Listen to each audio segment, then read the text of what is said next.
what's in this one? Let's have a look. Oh, that's nice. Oh, that's a lovely 99, isn't it gorgeous? Black badge. And lots of, oh, it's got this extension table as well. Let's get it out of there.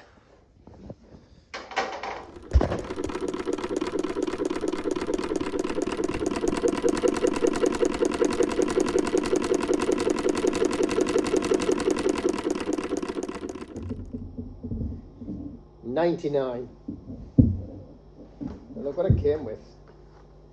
We've got the usual ruffler, which you find in many machines. But look at this one. This is a zigzag. So it goes on your foot. Oh, I think a piece might be missing there actually. No, that bolts on. So that bolts onto your presser foot bar. And then this bit clips onto the thumb screw, which holds your needle in place. And then as that moves up and down, look what happens to this. If I can get it to work right, there you go. Moves from one side to the other side, and it actually moves the fabric from side to side, so you can get a zigzag stitch with a straight stitch machine. How cool is that?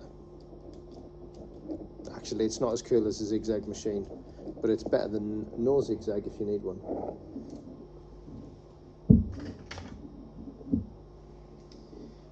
Came with a book, selection of bobbins.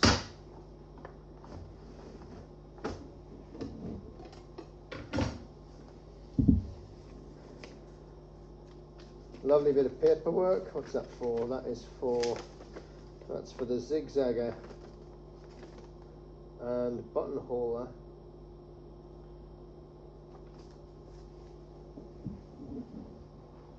What's in here?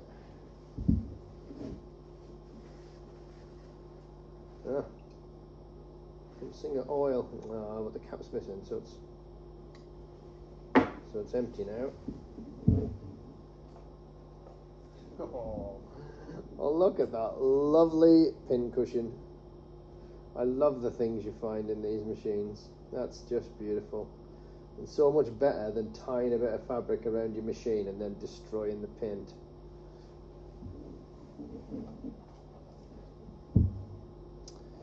A magnet full of pins. Nice to see.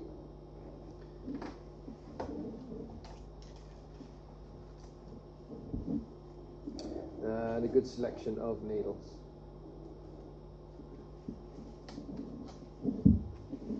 So, nice machine, just in for a quick service and a check over.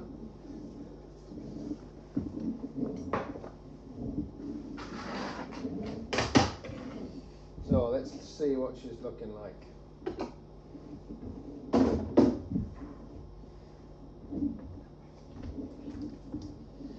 So, relatively clean under there. So a quick look under here and we can see some of the beauty of the 99. It's a 3/4 size machine, so it's relatively light in comparison to the other ones of the same era.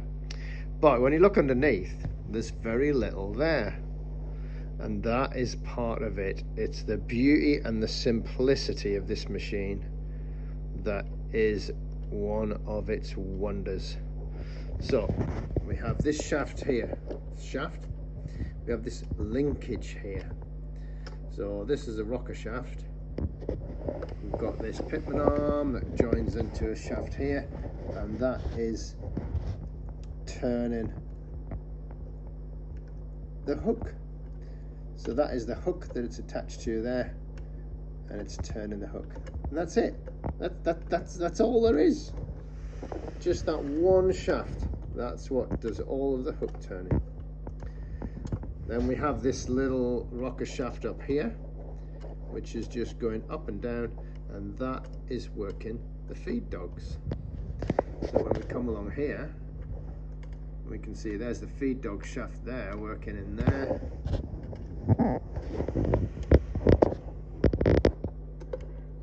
And there it is there. And the feed dog shaft is controlled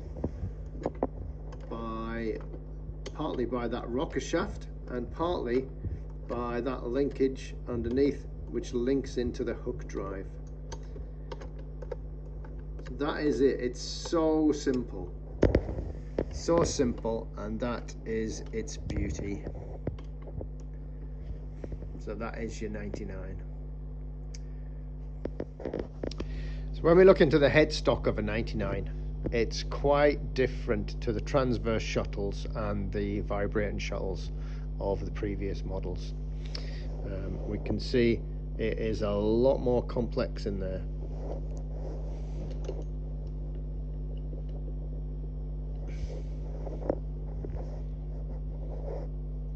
So we've got the shaft turning as before, and that is pushing the needle bar up and down, and we can see that is this bottom linkage here, the one underneath, that is down onto the needle bar which is down here, and that is turning the needle bar up and down. Now if you think back to the 12 and the 28, so it had a take-up lever that came out of the front and went up and down and was driven from a cam slot in the side of the end of the main shaft. This one different. This has this linkage here which connects to this short linkage and has the take-up arm on, and then we have this second linkage which is attached to an anchorage up here which anchors the top of that bar and causes it to make this strange and interesting movement.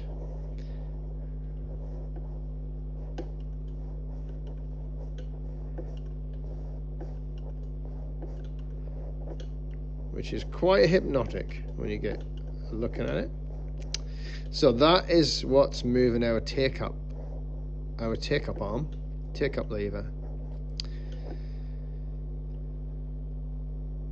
and controlled by those linkages. Then on this one, so this is our presser foot arm, and when we see the presser foot arm coming up and down, if you have a look at the tensioner here, you can see the tensioner. This has an automatic tension release. So if you remember the Singer, the 128 video, this is the same system for releasing that tension, although it is a slightly different tension mechanism.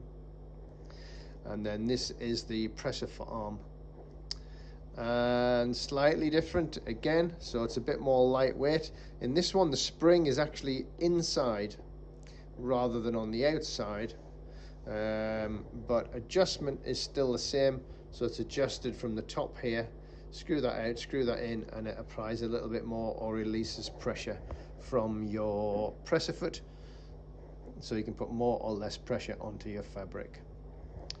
So a little bit of a development in this mechanism, and that has allowed the take-up arm to be now on the front of the machine and the tensioner on the front of the machine, which I think for operators, if this is where you're sitting, gives you a better option for working the machine if you can see the take-up arm and you can see the tensioner and you can see everything you need on the front of your machine, rather than it being on the end like the 15s and like the 28 and like the 12s. So again, this is more development with design as we've moved on. So if you want to take this off and have a look, we need to lift the presser foot, lift the needle up, and this we need to push back, and with a screwdriver or just with your fingernail, we need to lift that edge and push it, and with the needle and the presser foot out of the way, it will pop off these little spring clips here, and then you can remove that plate, and then we can see a little bit of gunk in there.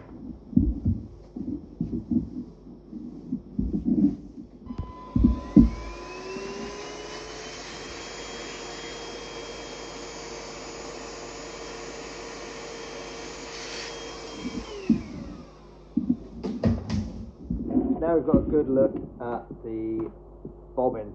Now, great thing about this one, from the operator's point of view, no case. There's no separate bobbin case.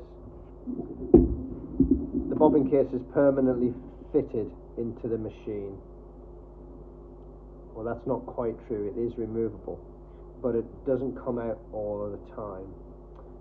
So when you want to use it, we drop the bobbin in, bring the thread through that slot, around to here and out of there, and that is it, ready to sew. Simple as that. And again, the simplicity, that's the beauty of it. See the little bit of red fluff over here? Well, it's not a bit of red fluff, it's a wick, and that is where you put your oil to oil your hook. So a few drops in there, saturate that wick, and then as the hook turns, that's how it gets its oil.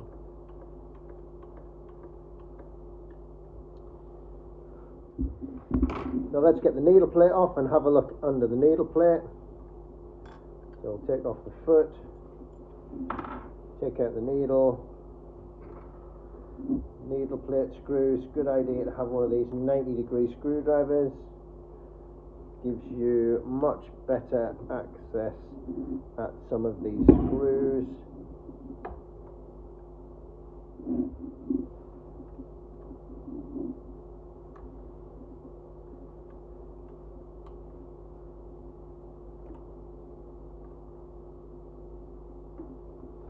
Once you get them turning, you can normally spin them off for something else. Sometimes even your fingers.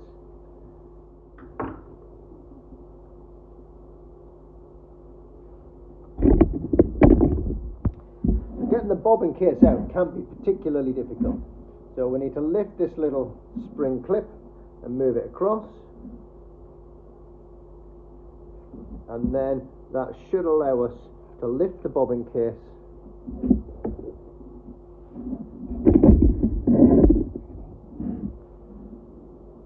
lift it, push it in and jiggle it about a bit, and then that should allow us to bring up this back end and then slide it out. And then as you can see, once you get that out, quite often there's a lot of guff in there.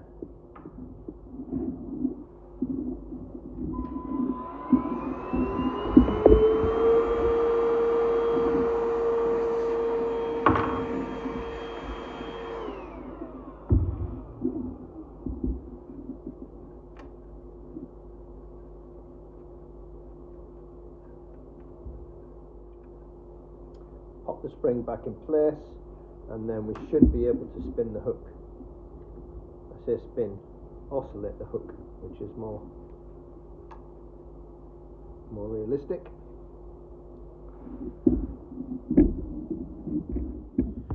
Then a little spray of WD, or a little splash of white spirits, or mineral spirits if you're in the US. And then that works quite well to loosen up the debris.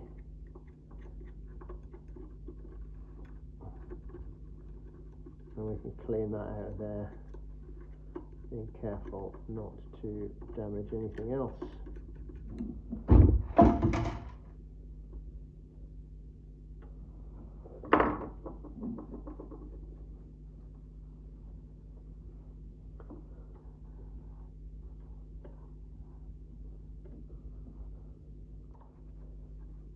So most of this debris is either dried up old oil and grease, or it's a residue that has come off the fabrics and the threads that have been used. So you do get a build-up of some interesting deposits. There you go. So where's the hook? There's the hook in this case. So it needs to have a sharp point, which it does, and it needs to have no burrs. So if we just feel the edge, run our fingernail along it, we want no burrs on there that could catch the thread.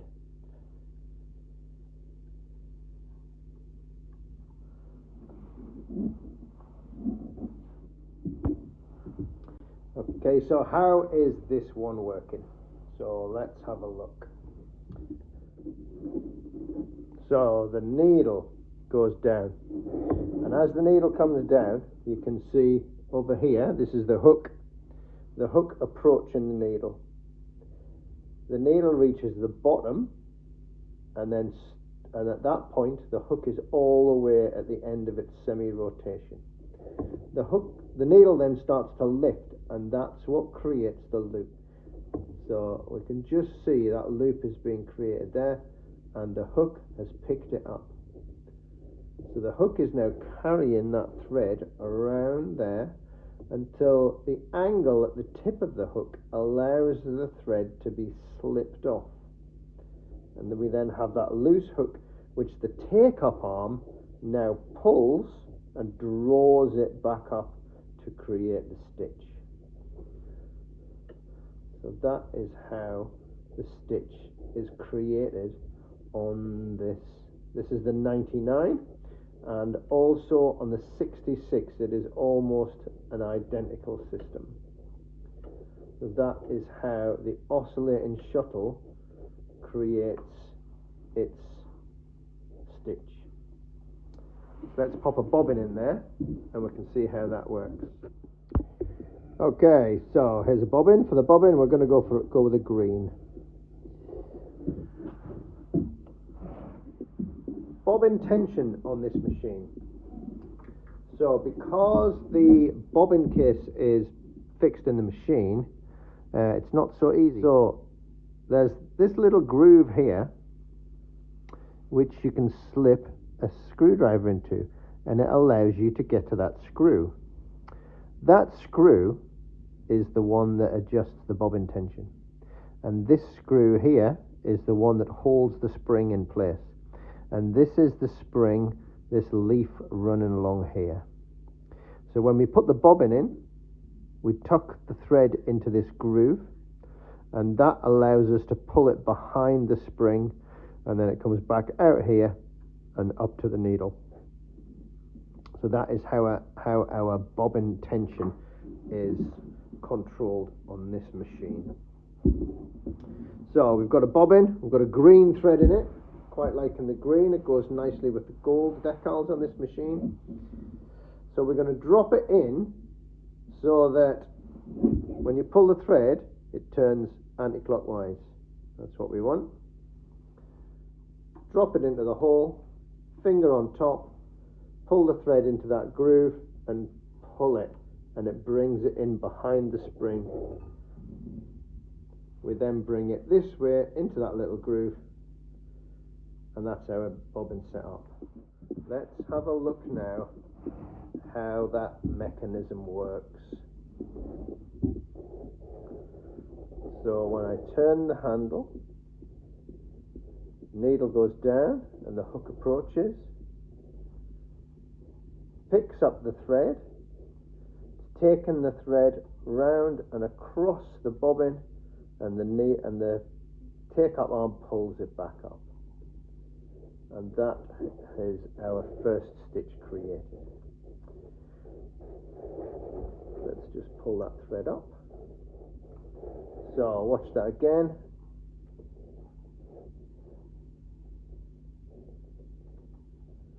There's our stitch created.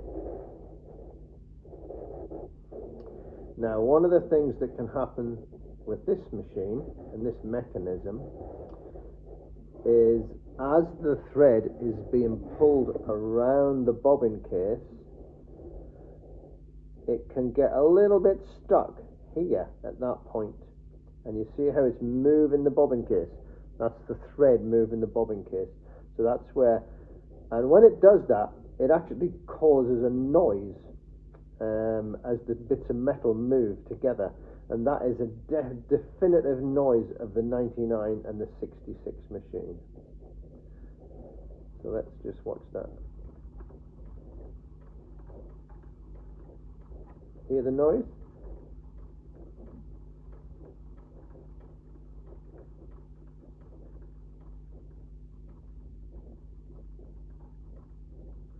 And you can see quite clearly there how that thread is being fed around that bobbin. So that is both your 99 and your 66 has the same mechanism.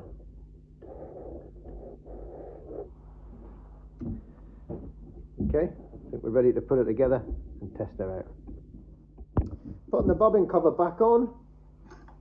So we start from the needle end, bring it in, and then engage it with these two springs. Now you should just be able to just wiggle it, there you go, and it'll pop back on. Sometimes you need to get a tiny screwdriver and just lift up the edges of that spring, and then on it goes. That's it. And then we can now pop in our bobbin. Remember, it needs to go anti-clockwise when we drop it in.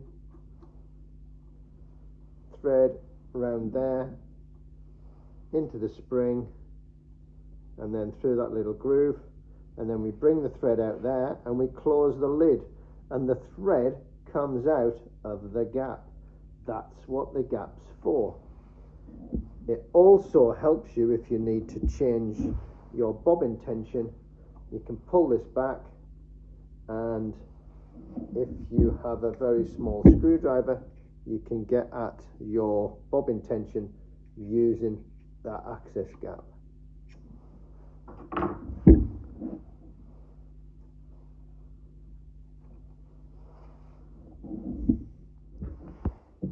We're going to go with bobbin winding first, but we're going to use the same thread.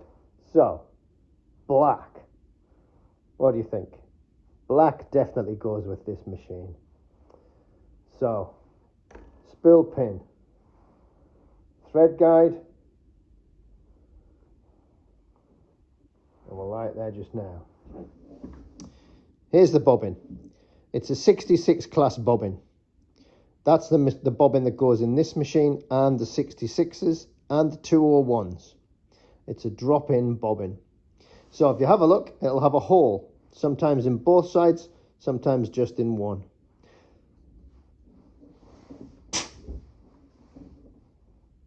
That hole locates it on the pin on the bobbin winder.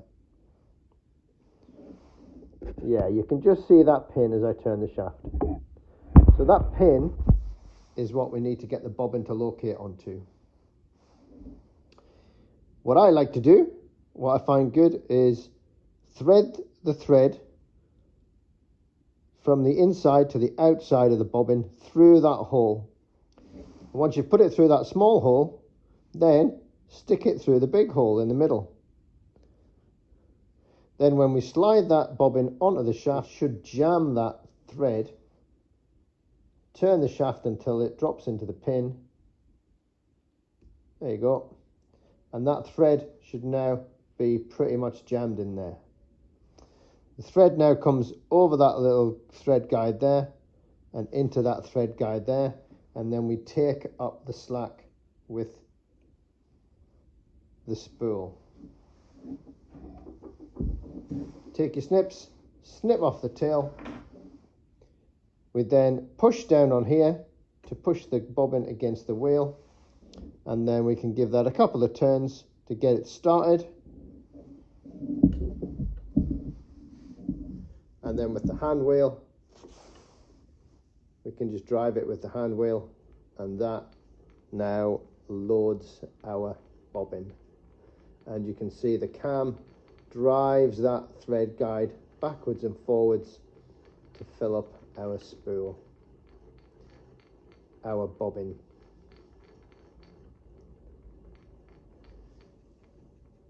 Once it's full, it will push on this, and that will release it. and that is adjustable. There's a screw in the back of there which you can undo, and you can adjust the mechanism to make sure that that releases at the right time. Or you just keep an eye on it. So that is how we fill the bobbin on the 99. Pull the bobbin off, and then we just want to make sure that we trim off that tail so it doesn't get caught when we pop it in.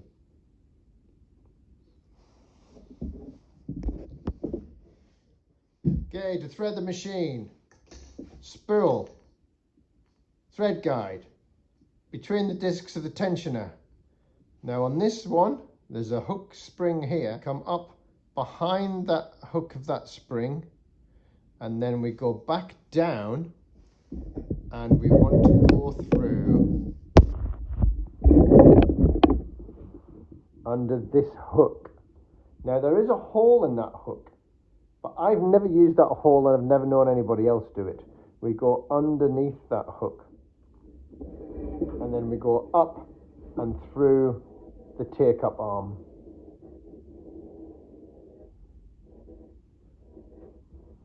And then when we pull, we'll see the take-up check spring moving up and down as we do that.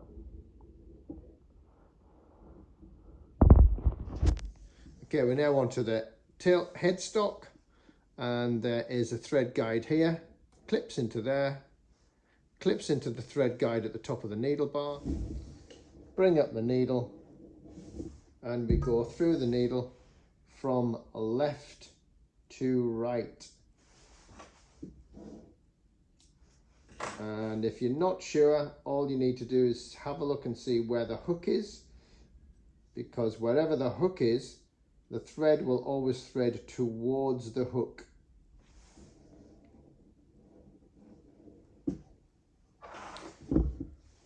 So once we're through, we'll turn a stitch to bring up the bottom thread.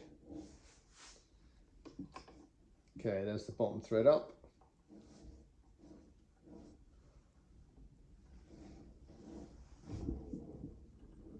And that's us ready to go. So single thickness.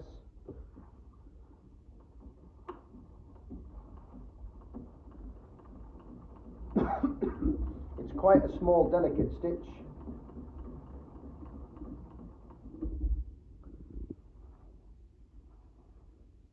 Got a little more tension under that.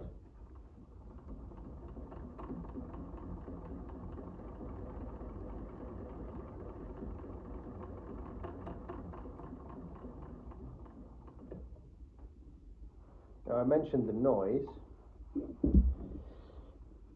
So look at that, that's an absolutely beautiful stitch. This is definitely one, for an oscillating shuttle, this is probably the best stitch. It certainly rivals the 201, the 66 and the 99. There's the noise. Yeah, it's gone again. Every now and then you'll hear it.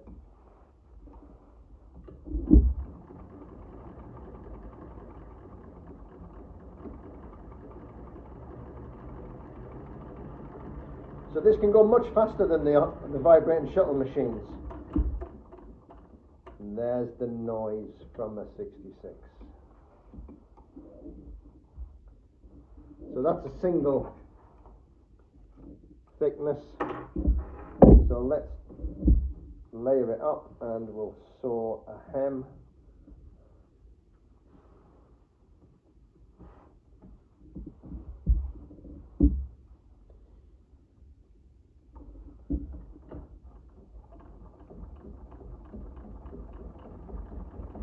So that's 3 layers of this canvas, no problem at all.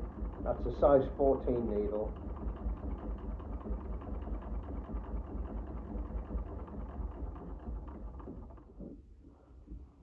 And again, a lovely stitch. Let's put some more layers on. So that makes it 4, that makes it 5. So that's now 5 layers of this canvas.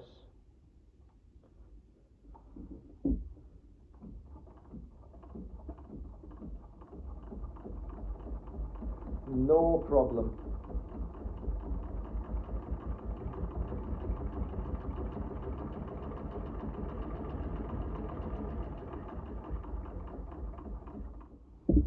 So there you go. That is a 99. Very similar to a 66, so if you've learned the 99, you've pretty much learned the 66 as well. Has a very good stitch. There's something about the horizontal drop-in shuttles and the way that it handles the thread that gives it just the most beautiful straight stitch. Far better than any modern pattern machine that has fancy stitches. Just far better. It just has a much more delicate and a much more refined stitch. So if you want to do a straight stitch, then get a straight stitch machine. And if you want to do pattern stitches, get a pattern stitch machine. But you'll get a much better result at a straight stitch from something like this. So that is a lovely Singer 99.